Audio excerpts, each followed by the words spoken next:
फिर आपका स्वागत है न्यूज 24/7 तक। मैं हूं आपके साथ निशा नंदू। आइए रुक करते इस वक्त की बड़ी खबर की ओर। बहुचर्चित राजा रघुवंशी हत्याकांड मामले में शुक्रवार को राजा और सोनम के परिजन उज्जैन पहुंचे। दरअसल राजा की हत्या को आज 10 दिन हो चुके हैं, इसलिए सनातन पद्धति के अनुसार 10वीं तिथि मनाते हुए परिजन तर्पण करने के लिए उज्जैन की शिप्रा नदी के सिद्धवट घाट पहुंचे। सिद्धवट पर तर्पण का कार्य पंडित राजेश त्रिवेदी ने करवाया। इस दौरान राजा का भाई, मौसी का लड़का और जीजा मौजूद थे, तो वहीं सोनम का भाई गोविंद भी आया हुआ था। पंडित ने सनातन पद्धति के अनुसार विधि विधान से सभी दशा कर्म करवाए।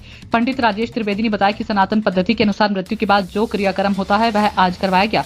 ये सभी कार्य मृत राजा की शांति के लिए हुए। सोनम के भाई गोविंद ने कहा कि पंडित जी के कहे अनुसार उन्होंने तर्पण किया है, क्योंकि राजा उनसे छोटे थे और वह जमाई थे, इसलिए उनका भी दायित्व बनता है। अन्य सवालों के जवाब देते हुए गोविंद ने कहा कि राज उनके यहाँ जॉब करता था, मुझे उनके अफेयर का कुछ भी पता नहीं था। हत्या में राज के दोस्त भी शामिल होंगे। ऐसा लगता है मैं राजा की मां से इसलिए मिलने गया ताकि मैं उन्हें बता सकूं कि मैं उनके परिवार के साथ हूं। सोनम को फांसी मिले। शिलांग पुलिस मुझे पूछताछ के लिए बुला रही है। मैं वहां जरूर जाऊंगा, परंतु सोनम से नहीं मिलूंगा। मैं राज को पिछले 3-4 साल से जानता हूं। वह सोनम को दीदी बोलता था और उससे राखी भी बंधवाता था। अच्छा कि क्या मैं तर्पण कर सकता हूँ, तो उन्होंने हाँ करा, तो उस हिसाब से मैंने तर्पण कर दिया, क्योंकि एक्चुअली बताते गोत्र वगैरह और ये रहता है, तो मुझे आइडिया नहीं। तो गुरुजी ने बताया कि तर्पण करना चाहिए आपको, आपके वो जमाई थे या आप मतलब छोटे ही थे इसलिए, और आप परिवार के नहीं, मुझे इन सभी चीज़ों का कोई आइडिया नहीं है। मतलब अगर आइडिया होता तो देखिए, राज भी मेरे यहाँ जॉब करता था, सोनम मेरी बहन थी। अगर कोई थोड़ा बहुत भी अंदेशा मुझे होता तो ये चीज़ें यहाँ तक नहीं पहुँचती। तो इस विषय में मुझे कोई भी आइडिया नहीं है। राज के जो दोस्त लगता है ऐसा पॉसिबल है, क्योंकि ये सब चीज़ें जो हो रही है ये सब दोस्ती में, क्योंकि उसके दोस्त सर्कल से ही सब लोग पकड़ा रहे हैं दिनों दिन। और पैसे के लिए करते तो कोई बाहर से भी शायद कर सकते थे, मगर ऐसा कुछ दिख नहीं रहा है। मैं ये भी पूछना चाहूँगा आपसे कि राजा की हत्या से पहले सोनम ने अपना मंगलसूत्र ताज के बगल में रख दिया था, उस पर क्या कहना है? देखिए, उसका मुझे आइडिया नहीं है, क्योंकि हमें तो जो बैग पुलिस वाले थ्रू जो चेक करवाया गया है उसमें ऐसे कुछ भी मिला नहीं है, और पुलिस वालों ने भी मना करा था कि हमें इसमें कुछ नहीं मिला। हमने इसकी वीडियोग्राफी भी करी है। मैंने खुद बाद में, पुलिस वाले ने पहले चेक करने के बाद में मुझे भी चेक कराया था, मगर उसमें उस समय ऐसा कुछ नहीं मिला था, और पुलिस वालों ने मना भी करा था कि इसमें कुछ भी नहीं है। सिर्फ चांदी की एक परत, जैसे जो बीजासन बोलते हैं, वो निकली थी, और 2 बिछुड़ी निकली थी एक डब्बी में छोटी। बाकी गोल्ड वाला आइटम कुछ नहीं निकला। देखिए, मैं तो माफ़ी मांग नहीं पाया, मगर मैं मिलने ज़रूर गया था, और मुझे ऐसा माफ़ी के हिसाब से नहीं गया था कि माफ़ कर दीजिए।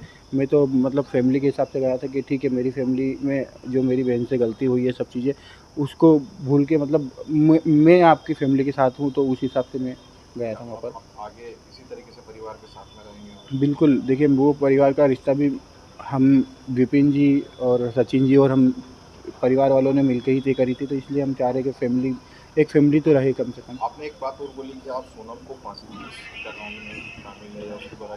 बिल्कुल, बिल्कुल। जैसे देखिए, अभी भी यही चल रहा है पूछताछ में कि राज सोनम का नाम ले रहा है, सोनम राज का नाम ले रही है, तो अभी कंफर्म तो कुछ हो नहीं रहा है। बाकी जितने सबूत मीडिया के और पुलिस वालों के थ्रू जितने हमें पता चल रहा है, उस पे तो हमारा यही निर्णय है, क्योंकि कि जिस हिसाब से उन्होंने इस काम को अंजाम दिया है, तो फांसी होना चाहिए। आप शिलोंग जाएंगे सोनम से मिलने? नहीं, शिलोंग सोनम से मिलने तो नहीं जाना है, मगर शिलोंग पुलिस ने मुझे बुलाया है। कभी भी 2-4-5 दिन में जब भी समय मिले तो आप आइएगा, कुछ मतलब उनको कुछ बात करना होगी। आपका परिवार भी कुछ आपके खिलाफ है? नहीं, मेरा परिवार मेरे खिलाफ मतलब ऐसा कुछ, देखिए, मैंने अभी ऐसा कोई भी दोष नहीं करा कि जिससे परिवार मेरे खिलाफ आए, तो ऐसे कोई मेरे परिवार के लोग और आपके पिताजी? देखिए, वो जो उस समय जो नकारा था पिताजी ने और माताजी ने, वो जिस दिन सोनम रात को 12 बजे मुझे फ़ोन वगैरह आया, उसके बाद में सब चीज़ें मैंने बताई, और राज कुशवाहा और जो भी उसके दोस्त वगैरह पकड़ाए थे, इसका अंदेशा परिवार वालों को नहीं था। और ये मैं जब कोलकाता एयरपोर्ट पे पहुंचा, और मुझे जब सब मीडिया के थ्रू पता चला कि राज कुशवाहा का हाथ है और ये है वो, तो 9 बजे जब मैंने कोलकाता एयरपोर्ट से उनको फ़ोन लगा के बताया पिताजी को कि पापा ऐसी बात है, और ये सब चीज़ें क्लियर करी, उसके बाद में वो रुक गए थे, क्योंकि उन्हें इन चीज़ों को कोई अंदरसन था। उन्हें भी लग रहा था कि लड़की बेकसूर है, उसको फंसाया जा रहा है। इसलिए राज को तो मैं पिछले 3-4 साल से जानता ही हूँ और स्वभाव तो नहीं लगा क्योंकि हमेशा वो सोनम को दीदी दीदी बोलता था और मुझे तो भैया बोलता है और पूरे सभी के सामने दीदी उसको और मुझे भैया बोलता था और राखी वगैरह भी बनवाता था। हाँ जी,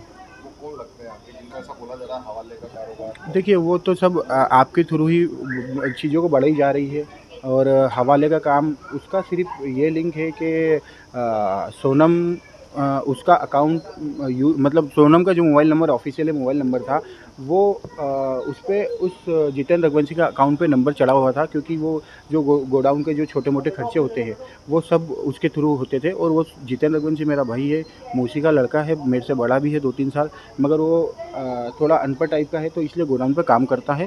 तो ये सब ट्रांजैक्शन वो है और अगर बैंकिंग ट्रांजैक्शन को हवाला बोल सकते हैं तो ये तो गलत है। ये गुस्सेल तो वो है, गुस्सेल का मैं नहीं बोलूँगा गुस्सा नहीं करती है, गुस्सा तो वो करती है मगर इस लेवल से कभी आज तक उसने मतलब इसका लेवल क्या मतलब जो गुस्सा नॉर्मली जो घर परिवार में होता है कि कोई बात करना या कुछ करना वो नॉर्मली गुस्सा था उसके पास, बाकी इतना बड़ा काम कर सकती है वो मुझे आइडिया नहीं था उसका। आज राजा को 10 दिन हो गए तो उसकी 10वीं पूजा थी उसकी, तो हम लोग इसके लिए उज्जैन आया था उसमें पूजा करने के लिए राजा की उसकी आत्मा की शांति के लिए। और कौन कौन इसमें भी शामिल हुए हैं पूजन में, क्या कुछ अभी आ रहा है? मेरे परिवार के मेरे भैया है और मेरे मौसी के लड़के हैं और मेरे जियाजी हैं, हम लोग शामिल हुए हैं और सोनम के घर से उनके भाई शामिल हुए इसमें। सोनम के भाई भी आए। हाँ, जो हमारी सनातन धर्म संस्कृति में मृत्यु के उपरांत जो कर्म विधान होता है, पिंडदान के माध्यम से जो सारी प्रक्रिया होती है, तो यहाँ पर आज पहले दिन से लेकर के तो सतपिंडी तक का कार्य जिसमें नारायण बलि विधान प्रमुखता में जो रहता है तो वो सारा कार्य यहाँ पर आज पूर्ण हुआ है। क्योंकि हमारी सनातन धर्म संस्कृति ये कहती है कि जिसकी जन्म हुआ है वह अपने परिवार के पूर्वजों में सम्मिश्रण के साथ में पूर्णता को प्राप्त करे। तो वह विधि जो सनातन धर्म संस्कृति की है जिसमें पहले दिन के जहाँ घर से शमशान तक के पिंडदान, उसके पश्चात के पहले दिन से 10वें दिन में नए शरीर के निर्माण के लिए जो पिंडदान होता है जिसको हम दशा बोलते हैं, 10 गात्र बोलते हैं, एकादशा नारायण बलि कर्म, द्वादशा में वर्ष भर के पूरे पिंडदान, पश्चात सतपिंडी तक का कार्य आज